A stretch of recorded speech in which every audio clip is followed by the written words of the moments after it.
Bonjour, fête de l'Assomption. Ce mercredi 15 août 2018, les nombreux fidèles catholiques célèbrent la montée au ciel de la Vierge Marie, mère du Seigneur Jésus-Christ. Un jour particulier dans les nombreuses églises catholiques du monde et qui sera sanctionné par les baptêmes et confirmations. C'est l'unique titre du journal.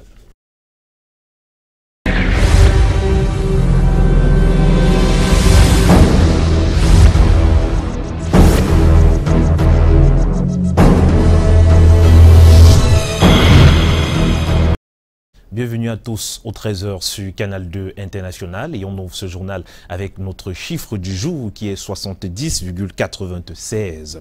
En effet, une mission d'audit de sûreté conduite par les experts de l'Organisation de l'aviation civile internationale au Cameroun du 18 au 27 avril dernier révèle que le Cameroun a atteint 70,96% de conformité aux normes de l'OACI en matière de sûreté de l'aviation et 68,85% pour ce qui concerne la mise en œuvre effective d'un système de supervision de la sûreté de l'aviation pour la Cameroun Civil Aviation Authority contre 51,15% en 2015. Et voilà, on en parlait tout à l'heure en titre et une autre dans ce journal. La fête de l'Assomption se célèbre donc ce jour, ce mercredi 15 août 2018. Les fidèles chrétiens catholiques se donnent à cœur joie à la célébration du corps céleste de la Vierge Marie partout au monde également. L'Assomption qui symbolise la montée au ciel de la Vierge Marie.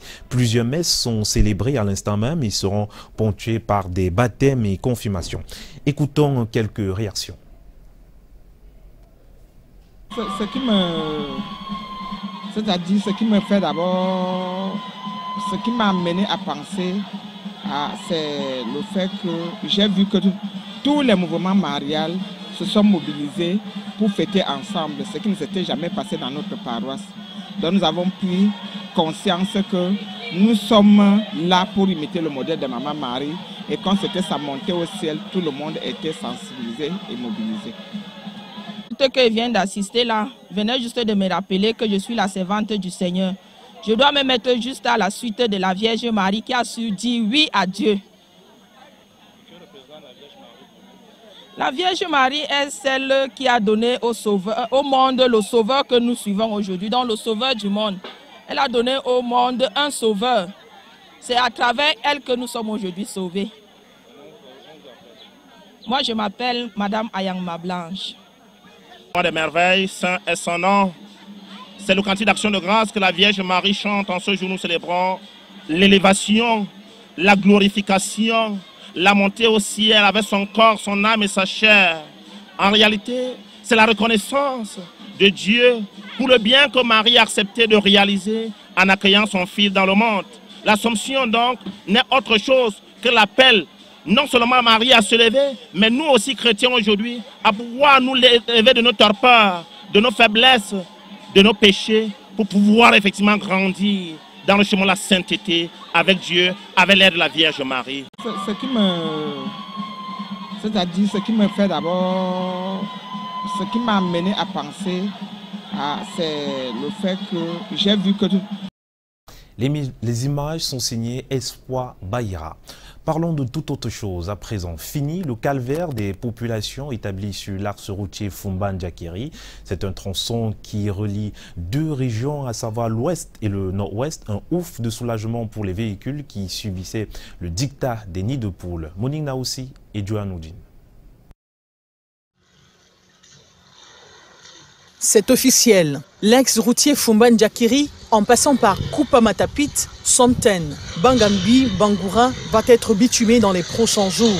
C'est une décision du chef de l'État et rendue publique par le Conseil national des routes du Cameroun. Il était important parce que les populations commençaient à douter de ce que, depuis que l'annonce, on ne voyait pas arriver cette route-là. Et la dernière haute instruction du chef de l'État, c'est cette affaire-là à clarifier. Cette décision arrive à point nommé, car parcourir ce trajet relève d'un parcours de combattant. Pour les populations riveraines, c'est une manne tombée du ciel. Nous sommes tellement contents nous avions compris que le chef de l'État n'oublie pas ses enfants parce qu'il a décidé de remédier à notre problème. Notre problème, c'était quoi? La route. C'est vraiment une moine qui est tombée du ciel. Nous remercions très grandement le chef de l'État pour cet acte qu'il a ordonné. Ce trajet est impraticable depuis plusieurs décennies. Des nids de poules omniprésents constituant des obstacles pour les véhicules. Sans oublier le phénomène de coupeurs de route fréquent sur ce tronçon. Les nappes d'eau, la route est impraticable. De telle enseigne que si les coupeurs de route sur ces lacs veulent nous appréhender, ils n'ont pas besoin de mettre une barrière, de mettre quelque chose pour nous prendre. Il suffit que tu entres dans un trou, l'homme te tape à gauche, il te dit de donner tout, donner tout. L'annonce du bitumage sonne comme la fin du calvaire. Et ces images ne seront plus qu'un triste souvenir. Les regards sont désormais tournés vers Sorubat, société tunisienne de travaux publics, pour le démarrage effectif des travaux. Partenariat Cameroun-Côte d'Ivoire. Des Bayam Selam, partis du Cameroun, sur invitation du gouvernement ivoirien, ont exploré les opportunités d'affaires. Des accompagnements ont été négociés. Il est annoncé par ailleurs la construction du nouveau marché des Bayam Selam à Yaoundé avec pour modèle celui du marché de Trècheville en Côte d'Ivoire. Aïdja Mariamou et Guy Fosso. Des Camerounaises revendeuses de vivres en Côte d'Ivoire sur invitation du gouvernement ivoirien. Ces Bayam Selam, comme on les appelle au Cameroun, sont là pour un échange d'expériences et une recherche de partenariat. À ce voyage d'affaires, les femmes sont conduites par la présidente d'ASBI. ASBI Côte d'Ivoire est en train de s'installer et nous pensons que Papa Ouattara va aussi faire ce que le congélateur national a fait au Cameroun. L'utilité publique, parce que ça ne doit pas être demi-demi. Si on est utilité publique à Cameroun, là, utilité publique à Côte d'Ivoire doit être réelle. Tour à tour, elles seront reçues par le président de l'Assemblée nationale, Guillaume Soro, par le président du Sénat et le ministre de l'Agriculture. Le groupe ira par la suite à la représentation de la Banque africaine de développement où des accompagnements ont été négociés. Et tous les volets d'activités que nous avons développés de nos activités ont été concluants parce que ces volets répondaient à leurs attentes. Immédiatement, ils ont inscrit le Cameroun à leur prochaine administration pour une filière, pour une ligne de financement qui n'était pas pour laquelle ils choisissaient 10 pays. Et le Cameroun a été inscrit séance tenante comme l'un des pays bénéficiaires de ce financement. Accompagné du premier adjoint au maire de Trècheville, ces Bayam Selam ont parcouru le marché de Trècheville, modèle de marché qui sera reproduit dans la ville de Yaoundé. Nous avons reçu avec beaucoup de joie nos frères et nos sœurs du Cameroun. C'est une fierté de voir leur détermination, quitter leur pays pour venir jusqu'en Côte d'Ivoire et acquérir une expérience qui va leur être profitable. On ne peut que se réjouir. Tout à l'heure, je disais que des fois, on va très loin chercher des partenariats, en Chine, aux États-Unis. Les partenariats, on peut les trouver sur place et puis avoir des expériences qui nous profitent. Je salue donc nos relations et je voudrais leur confirmer notre disponibilité à les accompagner. Pour ces femmes en quête de développement, ce sont les portes de l'international qui s'ouvrent. Avec le concept Go Africa, les femmes d'ASBI sont déterminées à conquérir toutes les femmes du secteur informel. Le ministre de l'Élevage, des Pêches et des Industries animales, le docteur Taïga, était à Douala il y a quelques heures. C'est pour prendre part au conseil d'administration de la Caisse de développement et de la pêche maritime et de la mission de développement de la pêche artisanale maritime. Au sorti de la réunion, le docteur Taïga s'est montré plutôt satisfait. Vanessa Melakandem et Rémi Onanko. La pêche artisanale maritime et l'aquaculture se développent bien au Cameroun. C'est ce qui ressort des deux conseils d'administration tenus ce mardi à Douala. Celui de la Caisse de développement de la pêche maritime d'une part et de la mission de développement de la pêche artisanale maritime d'autre part. Des réunions que présidait le ministre de tutelle.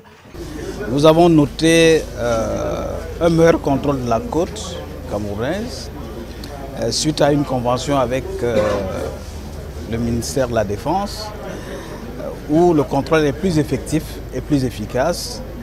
Et si vous notez dans l'impact et les résultats de ce que nous obtenons, c'est qu'aujourd'hui il y a plus de gambas sur le terrain.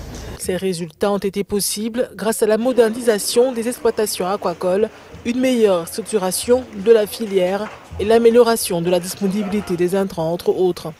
La grosse attente actuelle est le démarrage d'un projet d'aménagement d'un quai et de construction d'un marché moderne de poissons à Yupui, Douala. La caisse a aidé à faciliter la mise en place des conditionnalités dans le cadre des projets, ce qui nous a permis aujourd'hui d'obtenir du Japon un don de 7 milliards de francs CFA qui permettra la construction du débarcadère et du marché de poissons de Douala. Voilà ramassé en ce qui concerne les performances et à la fin de ces travaux, nous avons noté que la documentation est très bien présentée et nous avons félicité le secrétaire exécutif pour la bonne tenue de leur documentation. Pour maintenir le cap de la croissance, plusieurs défis ont été fixés. Le renforcement des circuits formels de commercialisation du poisson d'aquaculture, l'amélioration des performances des exploitations aquacoles et la mise en place d'une véritable unité de production de produits halieutiques, entre autres.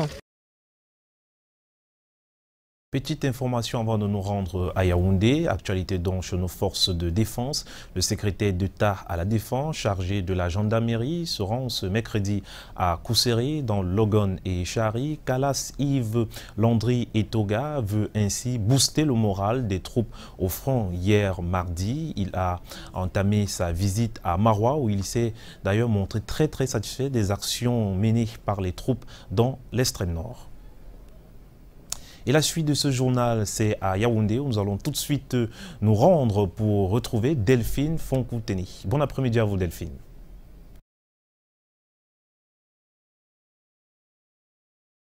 Bonjour, mesdames, messieurs, bonjour. Comme il est de tradition, tous les 15 août, l'Église catholique romaine célèbre l'Assomption. C'est un jour férié consacré au recueillement, à la prière et à l'adoration. La paroisse Saint-Augustin de Ngousso, ici à Yaoundé, accueille depuis 6 heures de ce matin de nombreux fidèles venus célébrer la Vierge Marie. Brand Kamga et Serge Alain Zébou.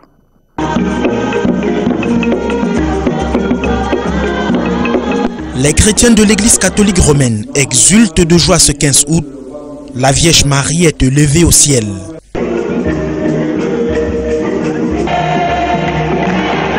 Trois célébrations eucharistiques sont prévues ce mercredi de l'Assomption à la paroisse Saint-Augustin de Ngousso à Yaoundé. L'élévation ou la glorification de la Mère du Christ est la reconnaissance de Dieu pour le sens du sacrifice et de la paix de la Sainte Vierge Marie. Il s'agit donc pour nous chrétiens aujourd'hui de savoir que rien ne s'obtient dans la violence, rien ne s'obtient dans la guerre. Parce que la Vierge Marie a été une cultivatrice de paix. Elle est élevée aujourd'hui par Jésus. Nous aussi, si nous développons la paix et refusons la guerre et les violences, nous serons également élevés au ciel par Jésus. Marie, Notre-Dame du Perpétuel Secours, qui intercède pour nous auprès de son Fils, elle est aussi le saint patron du Cameroun. L'Assomption est un jour particulier pour les mouvements mariaux, les dames apostoliques, la Légion de Marie et au-delà de tous, Marie étant la mère suprême de l'humanité.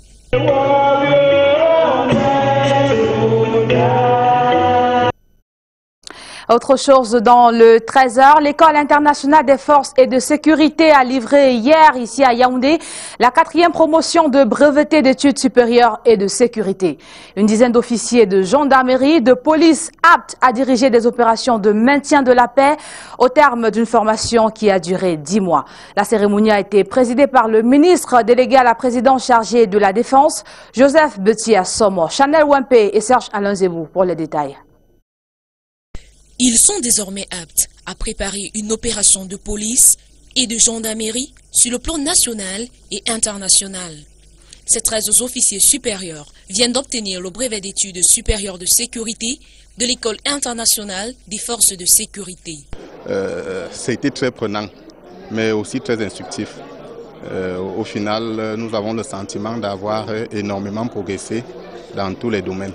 Les nouveaux brevetés de l'EI-Force, issus du Cameroun, du Congo et du Tchad, ont renforcé leurs capacités professionnelles pour être à même d'occuper le poste de commandant de groupe de forces de sécurité, mais aussi maîtriser la conception et la rédaction des documents au sein d'un état-major. Les enseignements de ce domaine portent sur la géopolitique et la stratégie, la prospective stratégique, dont le cas concret venait de vous être présenté par les stagiaires, ainsi que le management et la gouvernance sécuritaire cadre. La cérémonie de clôture s'est déroulée en présence du ministre de l'administration territoriale et du ministre délégué à la présidence chargé de la défense. Je vous en félicite tous chaleureusement et solennellement. Toutefois, cette fierté légitime vous engage désormais à davantage de professionnalisme et de responsabilité dans l'accomplissement de vos missions. Cette quatrième cuvée s'en est sortie avec une moyenne générale de 14 sur 20. 4 stagiaires ont respectivement reçu les prix d'excellence de meilleure mémoire et fiches de l'état-major, du meilleur planificateur et de la meilleure progressivité dans le travail. En éducation, les filles et fils de la communauté Balein de Yaoundé récompensés pour leurs résultats scolaires et académiques. C'était à l'occasion de la 2e édition de la cérémonie de remise de prix de l'association culturelle des élèves et étudiants Balein de Yaoundé, laquelle a également permis de récompenser certains parents pour leurs efforts. Charnel et Sommeil et Francine Gemnon signent le compte rendu. Seuls les meilleurs sont primés en ce jour. L'association culturelle des élèves et étudiants Balein de Yaoundé récompense ses dignes fils et filles promus en classe supérieure. Je suis contente d'avoir réussi mon cadeau, d'avoir eu mon cadeau et l'année prochaine j'espère de faire mieux pour avoir plus. Je suis contente d'avoir mon cadeau. Je me fais plaisir et à papa et à maman. Cette 2e édition de remise de prix concerne aussi les parents présents. Ces derniers qui jouent un rôle important dans le suivi de leur progéniture. On est heureux parce que c'est nouveau dans notre environnement. Généralement, on prime l'élève. On oublie qu'en bac officiel, il y a le parent qui a travaillé. C'est vrai, c'est le travail de l'enfant. Parce que vous avez beau stimuler l'enfant, s'il n'a pas la volonté, il ne va pas réussir. Par ailleurs, des évolutions sont enregistrées au sein de cette association. Bilan globalement satisfaisant. L'année dernière, on a primé 277 élèves. Cette année, en plus de l'enseignement secondaire et l'enseignement primaire, on a innové en instaurant l'enseignement supérieur. On a enregistré plus de 67 élèves qui ont eu le CEPE, plus de 78 qui ont eu le BPC, 48 qui ont eu le probatoire et 42 qui ont eu le baccalauréat. Des projets sont en cours pour un meilleur accompagnement des jeunes. J'ai au programme de faire un foyer Balein avec le concours des notables Balein et des élites Balein. Parce que ça me fait mal qu'à chaque instant, les enfants vont dans des foyers, alors que Balein peut se construire un foyer. Rendez-vous l'année prochaine pour une nouvelle édition de la Cibale. Et plus que quelques jours, plus que quelques semaines et ce sera la rentrée scolaire. Mais avant d'y parvenir, certains élèves profitent à leur manière de ces derniers jours de vacances. À la Fondation Cœur d'Afrique, ils sont nombreux à avoir opté pour la collecte et le tri des déchets plastiques, lesquels vont ensuite servir à la fabrication des pavés. Charnel, Wampé et Hubert Nouté nous en disent plus. Des jeunes à l'œuvre ici à Yaoundé. Ils sont plusieurs élèves issus des lycées et collèges de Yaoundé, sélectionnés par la Fondation Cœur d'Afrique de Roger Mila pour effectuer un stage de vacances. Un stage qui consiste non seulement à les former à la collecte et au triage des déchets, mais aussi à la fabrication des pavés à l'aide de ces déchets collectés. Je trouve ça bien lorsque nous recyclons ces matières plastiques et nous fabriquons des belles choses comme les pavés que nous avons appris à fabriquer. Je suis très impressionnée parce que ces bouteilles ont été collectées par des élèves comme moi, ce qui me prouve que la jeunesse est dynamique et la jeunesse veut voir le Cameroun changer, le Cameroun devenir un pays plus propre. Des techniciens d'horizons divers sont à pied d'œuvre pour montrer aux jeunes le processus de fabrication des pavés. Une initiative qui leur sera bénéfique. Comme ils sont en vacances, ça va leur faire un petit job de vacances où ils pourront partir de là avec une petite expérience pour ceux qui sont déjà dans les classes supérieures, ils pourront apprendre ce que c'est que l'écologie.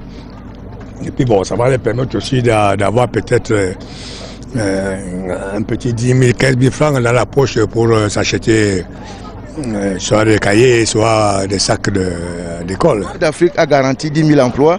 Quand vous y regardez, on n'est pas loin de la réalité parce que j'expliquerai un peu le système. Si on ne prend que le volet collecte, c'est des milliers de personnes.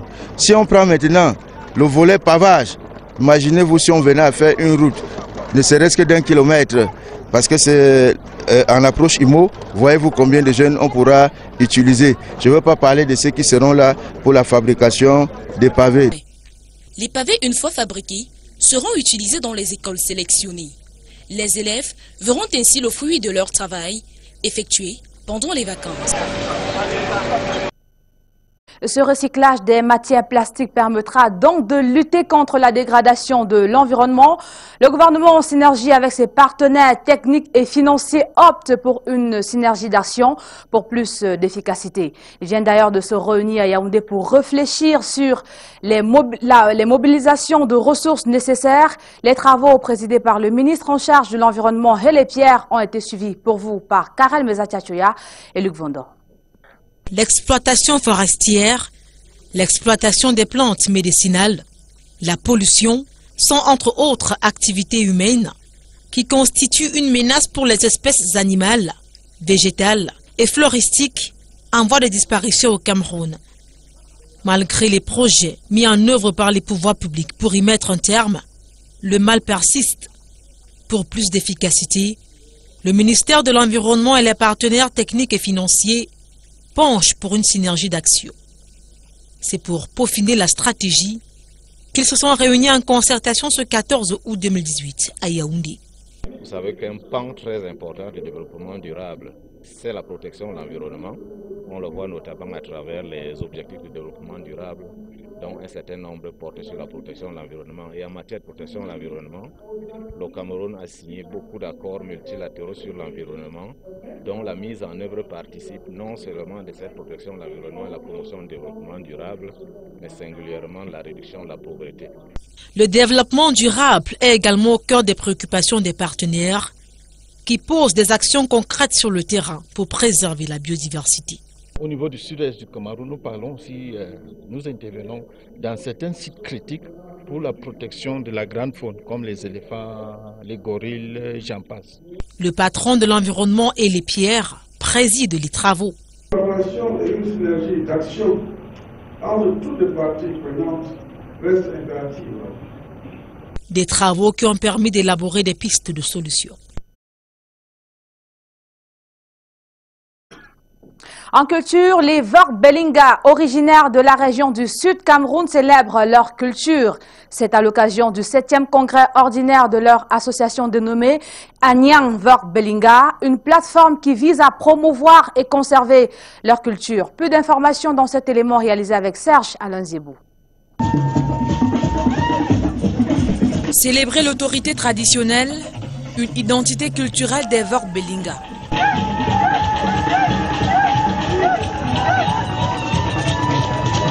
Entre autres valeurs de ce peuple du Sud Cameroun, qu'on retrouve également dans certains arrondissements de la région du centre.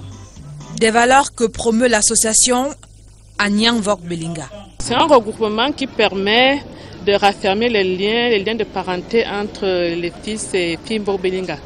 Et pour moi, c'est quelque chose de très important parce que ça va nous permettre de revoir un peu nos us et coutumes. Et ça fait en sorte qu'on pense également à la vie de nos ancêtres. La 7e édition du congrès ordinaire de cette plateforme, qui se tient ici au village Mélangué dans le Sud Cameroun, est un moment de célébration du vivre ensemble de ce peuple plutôt particulier. Le peuple Vorbelinga est un. Il est un. C'est-à-dire quand tu vois un Vorbelinga, c'est que tu as vu l'autre. Quand tu vois une fille Vorbelinga, c'est que tu as vu un Vorbelinga ou une fille Vorbelinga. Ce sont les mêmes gens. Ils ont les mêmes comportements. Identité Vorbelinga dans le multiculturalisme du Cameroun, thème de cette édition 2018, présidée par le gouverneur de la région du Sud. Ces identités de terroir ne sont pas en contradiction avec la grande identité camerounaise. Il faut que de temps en temps, les communautés s'organisent, parce que c'est au sein des communautés que se structure l'individu, qui devient par la suite un bon citoyen. Ce 7e congrès des Vorbelinga est marqué en outre par une messe dite par l'évêque auxiliaire de Mbalmayo. Monseigneur Adalben Zana saisit l'occasion pour signaler aux filles et fils Vorbelinga que la plus grande richesse de la vie, c'est l'homme et toutes ses valeurs.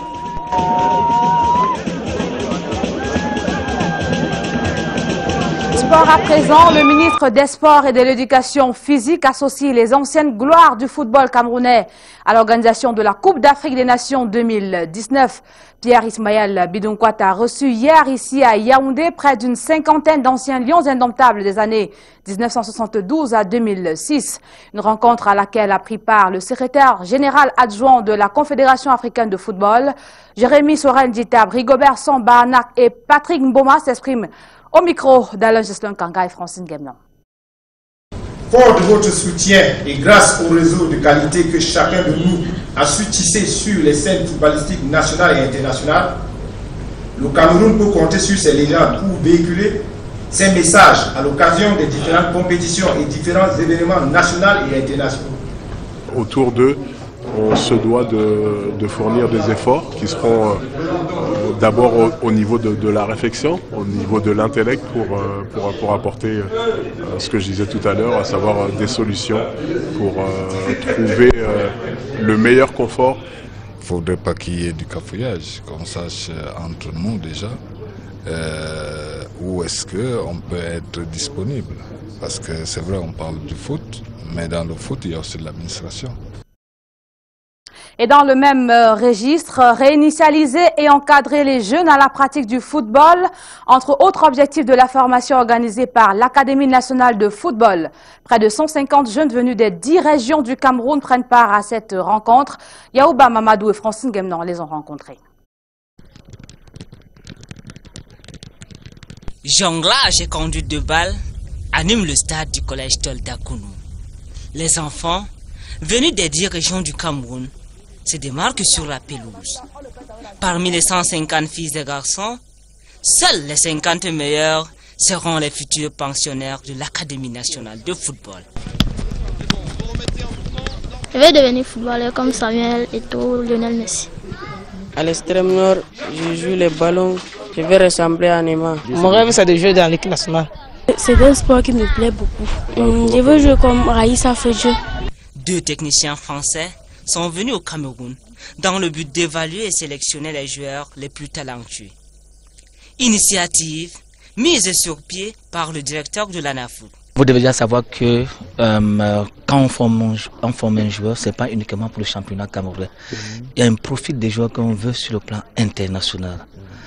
Donc, eux, étant les professionnels, ils savent ce profil. Nous avons pas notre temps à travailler ici au Cameroun. Nous, on sait aussi le profil de joueurs que nous voulons dans le terroir. Et ajouter à cela, tout le monde est impliqué d'une façon ou d'une autre. Chacun a un rôle à jouer là au stade. Les experts français sont là uniquement pour prendre le numéro de dossard. D'autres travaillent, la DTN est là aussi qui fait son travail. L'objectif visé par cette académie est d'initier et encadrer les enfants dans la pratique du football, développer l'expertise du football camerounais et appliquer la recherche fondamentale aux métiers liés au football. Ainsi se porte donc la capitale en ce jour férié. La suite du 13h se poursuit. C'est à Douala avec vous, Junior Ossan.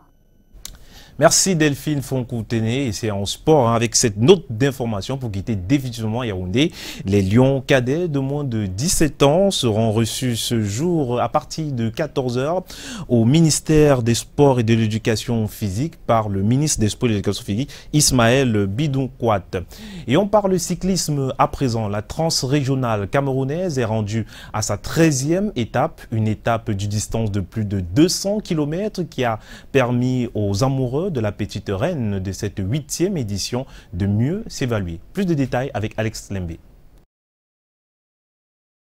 Le coureur camerounais de l'UPVC, Sikandi Ghislain, puisqu'il s'agit de lui, est le vainqueur de la 13e étape courue entre Bertois et Ayos, étape longue de 210 km avec une moyenne horaire de 38,34 km par heure. Il dévance ainsi au sprint Remy Mouma, sociétaire du Einstein Vélo Club, et Ngimkem Franklin de Progiciel Vélo Club. Ce qui fait en sorte qu'au classement, qu'il soit sur la plus grande marche du podium, suivi de Rony Mouna et Ngimkem Franklin sur la plus petite marche du podium. Parlant du classement GPM, Sikandi Ghislain vient toujours en tête, suivi de Remy Mouma, sans changement pour la 3e place, occupée par Ngimkem Franklin. Au classement du sprint intermédiaire, il y a une différence. Ngimkem Franklin prend plutôt la première place, suivi de Sikandi Ghislain et Rony Mouma prend la 3e place. Le classement par équipe fait les fauves de la République centrafricaine premier, UPVC 2e, Einstein Vélo Club 3e au classement général. Le Camerounais Rony Mouma conserve son maillot bleu de premier au classement général puisqu'il totalise 36 heures, 53 minutes et 41 secondes de couru.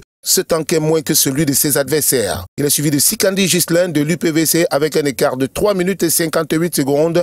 Et Ngimkem Franklin de Progiciel Vélo Club a un écart de 5 minutes 54 secondes sur le premier. Au terme de cette étape, il faut noter que la caravane va prendre la route de Yaoundé où va se dérouler la finale de la transrégionale camerounaise, 8e édition bien sûr. Celle-ci va se courir dans les toutes prochaines heures.